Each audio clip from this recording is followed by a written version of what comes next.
وہ بیٹے پائے زہرا و علی نے، جنہیں اپنا پسر سمجھا نبی نے، جو بیٹھا پشت اقدس پر نواسا، اٹھایا سر نہ سجدے سے نبی نے، جسے روح الامی کہتی ہے دنیا، تیرا جھولا جھلایا ہے اسی نے۔ امام حسین علیہ السلام کی ولادت باسعادت کی تاریخ میں سال، مہینے اور دن کا اختلاف ہے۔ سال ولادت میں اختلاف کے بارے میں 2 قول پائے جاتے ہیں۔ بعض مورخین نے کہا ہے کہ آپ کی ولادت 3 ہجری کو ہوئی، بعض نے ولادت کا سال 4 ہجری قرار دیا ہے۔ ایک جماعت نے ولادت کا مہینہ ماہ شعبان لکھا ہے اور یہی مشہور ہے۔ ایک جماعت نے ولادت کا مہینہ جمادی الاول ذکر کیا ہے۔ کچھ لوگوں نے ولادت امام ماہ ربیع الاول کے آخر میں لکھی ہے۔ رہا ولادت کے دن میں اختلاف، تو اس میں بھی 3 قول ہیں۔ اول یہ کہ بعض علماء تاریخ نے جمعرات کے دن 3 شعبان کو ولادت ذکر کی ہے۔ کچھ علماء نے لکھا ہے تاریخ ولادت 3 شعبان بروز منگل یا جمعرات ہوئی ہے۔ کچھ علماء نے تاریخ ولادت 5 ماہ شعبان لکھی ہے۔ اے ماہ شبِ 4 دہم نور فشاں ہو، ہاں اے فلک پیر نئے سر سے جواں ہو، اے روشنی صبح و شب عید آیا ہو، اے ظلمت غم دیدہ تو عالم سے نہا ہو، شادی ولادت کی ید اللہ کے گھر میں، خورشید اترتا ہے شہنشاہ کے گھر میں۔ امام رضا علیہ السلام سے منقول معتبر روایت میں آیا ہے، جب امام حسین علیہ السلام دنیا میں تشریف لائے تو رسول خدا صلی اللہ علیہ وآلہ وسلم نے اسماء بنت امت سے فرمایا، اسے مجھے دو۔ اسماء حضرت حسین علیہ السلام کو ایک سفید کپڑے میں لپیٹ کر رسول پاک صلی اللہ علیہ وآلہ وسلم کے حضور لائیں۔ حضرت صلی اللہ علیہ وآلہ وسلم نے انہیں اپنی گود میں لیا، دائیں کان میں اذان اور بائیں کان میں اقامت کہی۔ اس وقت جبرائیل علیہ السلام نازل ہوئے اور عرض کی، حق تعالیٰ آپ کو سلام کہہ رہا ہے اور فرماتا ہے، علی سے تمہاری نسبت ایسے ہے جیسے ہارون کی نسبت موسیٰ سے ہے، بس اس بیٹے کا نام ہارون کے چھوٹے بیٹے کے نام پر شبیر رکھو، جس کا عربی میں معنی حسین ہے۔ رسول خدا صلی اللہ علیہ وآلہ وسلم نے حسین کا بوسہ لیا اور رو کر فرمایا، میرے بیٹے، اے میرے بیٹے، ایک بڑی مصیبت تیرے انتظار میں ہے۔ پھر فرمایا، خدایا اس کو قتل کرنے والے پر لعنت کر۔ پھر اسماء رضی اللہ تعالیٰ عنہ کی طرف متوجہ ہو کر فرمایا، یہ بات فاطمہ رضی اللہ تعالیٰ عنہ کو نہ بتانا۔ جب 7واں دن ہوا تو حضرت صلی اللہ علیہ وآلہ وسلم نے اسماء رضی اللہ تعالیٰ عنہ سے فرمایا، میرے بیٹے کو لاؤ۔ اسماء رضی اللہ تعالیٰ عنہ حسین علیہ السلام کو حضرت محمد صلی اللہ علیہ وآلہ وسلم کے پاس لائیں تو رسول اکرم صلی اللہ علیہ وآلہ وسلم نے سیاہ اور سفید گوسفندوں سے ان کا عقیقہ کیا اور گوسفند کی ایک ران دایا کو دی۔ پھر حضرت امام حسین علیہ السلام کے سر کے بال تراشے گئے اور ان کے سر کے بالوں کے وزن کے برابر چاندی صدقہ کی گئی۔ نیز خلوق پودے، جو ایک خوشبودار پودا ہوتا ہے، کہ پتے امام علیہ السلام کے سر پر ملے۔ پھر حضرت محمد صلی اللہ علیہ وآلہ وسلم رونے لگے، حسین علیہ السلام کو گود میں لیا اور فرمایا، اے ابا عبداللہ، آپ کا قتل ہونا مجھ پر بہت سخت اور گراں ہے۔ اسماء رضی اللہ تعالیٰ عنہ نے عرض کیا، میرے والدین آپ صلی اللہ علیہ وآلہ وسلم پر قربان ہو، یہ کیسی بات ہے کہ پہلے دن بھی کہی اور آج آپ پھر اس کی تکرار فرما رہے ہیں؟ حضرت محمد صلی اللہ علیہ وآلہ وسلم نے فرمایا، اے اسماء، بنی امیہ کے ستم کاروں اور کافروں کا ایک گروہ میرے اس بیٹے کو قتل کرے گا اور خدا ان لوگوں کو میری شفاعت سے محروم کر دے گا۔ اس کو وہ شخص قتل کرے گا جو میرے دین میں رخنہ ڈالے گا، وہ خدا کا منکر ہو جائے گا۔ پھر فرمایا، خدایا میں تجھ سے سوالی ہوں کہ میرے ان 2 بیٹوں کے لیے وہی کچھ عطا کرنا جو ابراہیم اپنی ذریت کے حق میں چاہتے تھے۔ خداوند ان کو دوست رکھ اور ہر اس شخص کو دوست رکھ جو ان کو دوست رکھتا ہے، اور لعنت کر اس شخص پر جو ان کو دشمن سمجھے۔ ابن شہر اشوب نے روایت کی ہے، حضرت علیہ السلام کی ولادت کے وقت جناب فاطمہ زہرا رضی اللہ تعالیٰ عنہ پیاری ہو گئی اور دودھ کی کمی لاحق ہوئی تو رسول اکرم صلی اللہ علیہ وآلہ وسلم خدا نے اپنی انگشت آپ کے منہ میں دی اور اس سے دودھ جاری ہوا، سبحان اللہ، جو حضرت حسین علیہ السلام نے پیا۔ بعض مورخین نے کہا ہے، حضور صلی اللہ علیہ وآلہ وسلم نے اپنی زبان حسین علیہ السلام کے منہ میں دی اور زبان کو چوسنے سے غذا حاصل ہوئی، اور پیغمبر صلی اللہ علیہ وآلہ وسلم کی زبان سے 40 دن تک حسین علیہ السلام کو رزق اور غذا ملتی رہی، اور آپ کا گوشت رسول اکرم صلی اللہ علیہ وآلہ وسلم کے گوشت سے بنا۔ کافی میں کلینی کی روایت کے مطابق حضرت امام صادق علیہ السلام نے فرمایا، حضرت حسین علیہ السلام نے نہ تو فاطمہ زہرا رضی اللہ تعالیٰ عنہ کا دودھ پیا اور نہ کسی اور کا، بلکہ حضرت علیہ السلام کو رسول اکرم صلی اللہ علیہ وآلہ وسلم کی خدمت میں لایا جاتا اور حضور صلی اللہ علیہ وآلہ وسلم اپنی انگشت مبارک آپ علیہ السلام کے منہ میں رکھتے اور آپ چوستے تھے، اور یہ چوسنا 2 یا 3 بار کافی تھا۔ اس طریقے سے حضرت حسین علیہ السلام کا خون اور گوشت بنتا رہا، اور کوئی بچہ حضرت عیسیٰ علیہ السلام اور حضرت حسین علیہ السلام کے علاوہ ایسا نہیں جو 6 ماہ کا پیدا ہو اور زندہ رہا ہو۔ حضرت امام علیہ السلام کا مبارک نام حسین علیہ السلام ہے، جو حسن کی تصغیر ہے۔ بعض نے کہا ہے پہلے امام حسن علیہ السلام کا نام حمزہ اور امام حسین علیہ السلام کا نام جعفر رکھا گیا، پھر رسول خدا صلی اللہ علیہ وآلہ وسلم نے ان دونوں ناموں کو حسن و حسین سے بدل دیا۔ حضرت حسین علیہ السلام کا دوسرا نام حضرت ہارون علیہ السلام کے چھوٹے بیٹے کے نام پر شبیر ہے۔ حضرت علیہ السلام کی اولاد کے بارے میں مورخین کا اختلاف ہے۔ بعض نے کہا حضرت علیہ السلام کے 6 بیٹے اور 2 بیٹیاں تھیں، بعض نے کہا حضرت علیہ السلام کے 4 بیٹے اور 2 بیٹیاں تھیں، بعض نے کہا حضرت علیہ السلام کے 6 بیٹے اور 4 بیٹیاں تھیں۔ ان اقوال سے صحیح یہی آخری قول ہے۔ حضرت علیہ السلام کے فرزندان یہ ہیں: علی اکبر علیہ السلام جو کربلا میں امام حسین علیہ السلام کے ساتھ شہید ہوئے، اور ان کی ماں جناب لیلہ بنت عروہ تھی۔ علی علیہ السلام وسط جن کا لقب زین العابدین علیہ السلام ہے، اور ان کی ماں شہر بانو تھی۔ علی اصغر علیہ السلام جو طفل شیر خوار تھے اور کربلا میں شہید ہو گئے۔ محمد علیہ السلام جو کربلا میں امام علیہ السلام کے ساتھ شہید ہوئے۔ عبداللہ جو کہ ایک لحظہ 1 گھنٹہ کے تھے اور شہید ہو گئے۔ جعفر علیہ السلام جن کی ماں قضائیہ تھی، یہ اپنے بابا کی زندگی میں ہی فوت ہو گئے۔ فاطمہ صغریٰ جو عبداللہ کی بہن تھیں، جو ظہر عاشور کو پیدا ہوئے تھے اور بابا کے دامن میں شہید کیے گئے، یہ بی بی مدینہ میں تھی، کربلا میں موجود نہ تھیں۔ سکینہ جن کی ماں رباب بنت امرا القیس تھیں، اور یہ بی بی حشام بن عبد الملک کے دور میں فوت ہوئیں۔ فاطمہ کبریٰ بن حسن علیہ السلام بن حسن علیہ السلام بن علی رضی اللہ تعالیٰ عنہ کی زوجہ تھیں، ان کی ماں اسحاق تھیں۔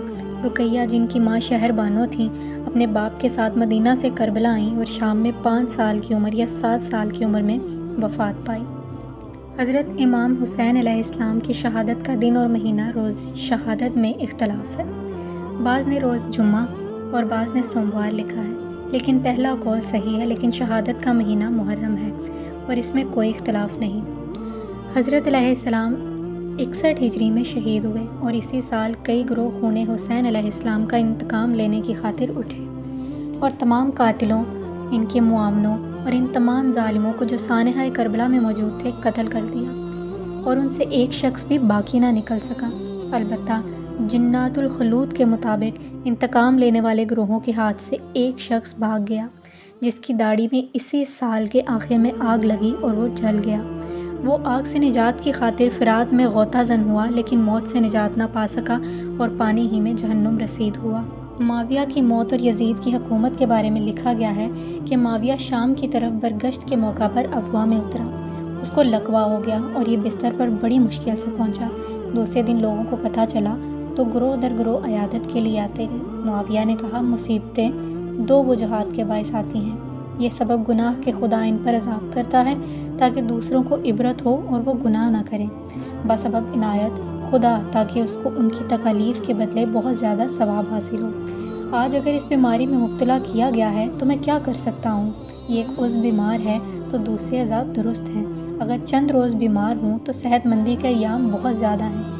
میرا کوئی حق خدا پر نہیں ہے۔ اقتدار کا لمبا عرصہ دیا، آج 70 سال کا ہوں کہ بیمار ہو گیا ہوں، اور خدا ان مسلمانوں پر رحمت کرے جو میرے لیے صحت مندی کی دعائیں کرتے ہیں۔ جو جماعت اس کے پاس تھی اس نے اللہ سے اس کی صحت یابی کی دعا کی اور چلے گئے۔ جب معاویہ تنہا رہ گیا تو دل برداشتہ ہو کر رونے لگا۔ مروان نے آ کر پوچھا اے امیر، آپ روتے کیوں ہیں؟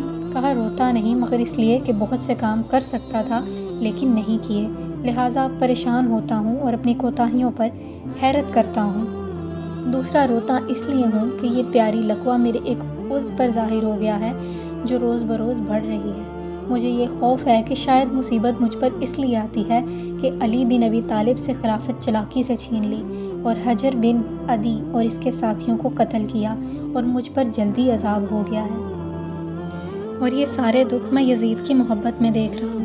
اگر یزید کی محبت نہ ہوتی تو میں سیدھے راستے پر ہوتا اور اپنی رشد کو پہچانتا، لیکن یزید کی دوستی نے مجھے ایسی حرکتوں، باتوں اور جنگوں پر چڑھایا کہ آج میرے اوپر دشمن ہنستے اور دوست روتے ہیں۔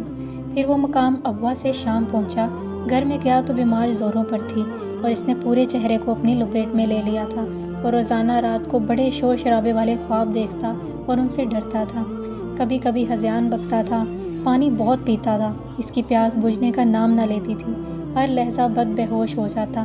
جب ہوش آتا تو یہی منہ سے بآواز بلند بولتا تھا، میں نے کیا کیا ہے ہجر بن ندی، میری کیا دشمنی تھی، میں نے کیوں آپ کو قتل کیا؟ اے عمرو بن حمق، مجھے کیا تھا کہ تمہاری میں نے مخالفت کی؟ اے فرزند ابو طالب، یا علی یا علی یا علی۔ اے میرے اللہ، الہی اگر مجھے عذاب دینا ہے تو میں حقدار ہوں، اور اگر معاف کر دے تو مہربان اور کریم خدا ہے۔ معاویہ کی یہی حالت رہی اور یزید ایک لحظہ بھی دور نہ ہوا۔ اسی دوران معاویہ پر بار بار بے ہوشی طاری ہو جاتی تو ایک قریشی عورت نے جو وہاں موجود تھی کہا، معاویہ اب مر گیا ہے۔ تو معاویہ نے آنکھیں کھولی اور کہا، اگر معاویہ مرا ہے تو سخاوت کا پہاڑ غرق ہوا۔ پھر اپنے گلے میں لٹکائے تعویذ کو کھینچا اور دور پھینک دیا۔ اس وقت یزید نے کہا، اب میری بیعت تم کرو تاکہ لوگ سنیں کہ مصلحت اسی میں ہے۔ اگر نعوذ باللہ تم نے میری بیعت محکم طور پر نہ لی تو خدشہ ہے کہ آل محمد صلی اللہ علیہ وآلہ وسلم سے دکھ جھیلو۔ معاویہ سے باتیں سنتا رہا لیکن خاموش رہا۔ دوسرے دن بروز بدھ کسی کو بھیجا اور امرا مخلصین اور معززین اور دوستوں کو بلایا۔ اپنے نگران سے کہا، جب بھی آنا چاہے آ سکتا ہے، کسی کو روکنا نہیں۔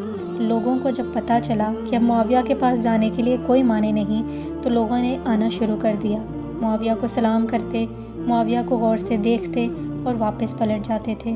لوگ ضحاک بن قیس جو شہر کا پاسبان اور داروغہ تھا کے پاس آتے، روتے اور کہتے کہ ہمارا عظیم امیر بہت مشکل وقت گزار رہا ہے، یہ بیماری سے نہیں بچ سکتے، لہٰذا ان کے بعد خلیفہ کون ہوگا؟ کیا یہ مصلحت ہے کہ خلافت خاندان بنی امیہ سے باہر چلی جائے اور ابو تراب علیہ السلام کی آل کے حوالے ہو جائے؟ ہم ہر اس بات پر ہرگز راضی نہ ہوں گے۔ ضحاک بن قیس اور مسلم بن عقبہ کے پاس کافی لوگ جمع ہو گئے اور کہتے تھے کہ تم تو امیر شام کے مخلص ساتھی تھے، اب اس کی ہی حالت ہو گئی ہے کہ دیکھ رہے ہو۔ اب مصلحت یہ ہے کہ تم دونوں امیر شام کے پاس رہو اور اگر ضرورت ہو تو اس کو تلقین کرو کہ خلافت اپنے بیٹے یزید کے لیے ہدیہ کر دے، کہ ہم سب کی یہی خواہش ہے۔ ضحاک اور مسلم دونوں معاویہ کے پاس آئے، سلام کے بعد کہا، امیر کا کیا حال ہے؟ کیا کوئی بہتری ہوئی ہے؟ معاویہ نے کہا، میں اپنے بہت زیادہ گناہوں کی وجہ سے اللہ کے عذاب سے ڈرتا ہوں، لیکن پھر بھی اس کی رحمت کا امیدوار ہوں۔ ضحاک نے کہا، ایک بات میں اپنے امیر سے کرتا ہوں کہ لوگوں نے جب امیر کی حالت دیکھی ہے تو وہ بہت پریشان ہیں اور مشکل میں پڑ گئے ہیں، اختلاف کا خطرہ پیدا ہو گیا ہے۔ ابھی تو آپ زندہ ہیں تو یہ حالات ہیں، جب دنیا سے چلے گئے تو نامعلوم کیا ہوگا۔ مسلم بن عقبہ نے کہا، لوگوں کے دل یزید کو خلیفہ بنانے کے لیے تیار ہیں اور تمام اس سے محبت کرتے ہیں۔ امیر شام کی یزید کے بارے میں پریشانی دور ہو گئی۔ اے امیر، آج مصلحت یہی ہے کہ دنیا سے جانے سے کوئی بات نہ کرو اور یزید کی خود بیعت کرو اور اس کام کو پایہ تکمیل تک پہنچاؤ۔ معاویہ نے کہا، مسلم تم نے بالکل درست کہا، میرے دل میں عرصہ دراز سے یہ آرزو تھی کہ یزید میرے بعد خلیفہ ہو اور کاش کہ یہ خلافت میرے خاندان میں قیامت تک رہے اور ابو طالب علیہ السلام کی اولاد کو میری اولاد پر کبھی غالب نہ کرنا، لیکن آج بدھ ہے اور جو کام بدھ کو کیا جائے تو اس کا انجام خراب ہوتا ہے۔ کل تک توقف کرو کہ مجھے کچھ طاقت ہو اور میں یہ کام مکمل کر سکوں۔ ضحاک اور مسلم نے کہا، لوگ جمع ہیں، آپ کی اقامت کے باہر کھڑے ہیں، وہ واپس نہیں جاتے جب تک یزید کی بیعت نہ کرے گا۔ معاویہ نے کہا، جو لوگ باہر کھڑے ہیں ان کو اندر بھیجو۔ ضحاک اور مسلم باہر آئے، لوگوں سے 70 آدمی معروف چن کر معاویہ کے پاس بھیجے۔ وہ آئے، انہوں نے سلام کیا۔ معاویہ نے بہت کمزور آواز سے جواب دیا اور کہا، اے اہل شام، مجھ سے راضی ہو؟ سب نے کہا، ہم خوش ہیں۔ آپ نے عمومی طور پر تمام اہل شام پر شفقتیں کی ہیں جو کبھی فراموش نہیں ہوں گی، آپ نے ہم پر احسانات کیے ہیں۔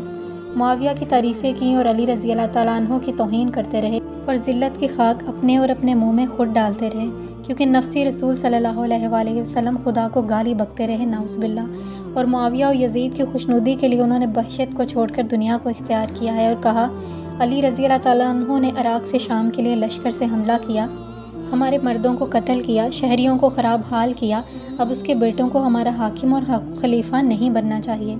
بس ہماری مراد یہ ہے کہ یزید خلیفہ ہو اور ہم نے اس پر اتفاق کیا ہے، ہم سب کی رضامندی اسی میں ہے اور اسی کام میں ہماری جانیں بھی چلی گئیں تو کوئی حرج نہیں، ہم ڈرنے والے نہیں، جان کی بازی لگا دیں گے۔ معاویہ ان کی باتوں سے خوش ہوا اور اٹھ بیٹھا اور اپنے نگران سے کہا، تمام لوگوں کو بلاؤ۔ لوگ بلائے گئے، کافی لوگ آئے اور معاویہ کی اقامت گاہ بھر گئی۔ تو معاویہ نے کہا، اے لوگو، تم جانتے ہو کہ دنیا کی انتہا زوال ہے، ہر شخص کی عمر ختم ہو جاتی ہے۔ آج میں زندگی کی آخری سانسیں لے رہا ہوں، لیکن میرا دل اب بھی تمہارے لیے تڑپ رہا ہے، تاکہ جس کو چاہو میں خلیفہ بنا دوں اور خلافت کی تمام تر ذمہ داری اس کے اوپر ڈال دوں۔ تمام لوگوں نے بآواز بلند کہا، ہمیں یزید کے علاوہ کوئی خلیفہ نہیں چاہیے۔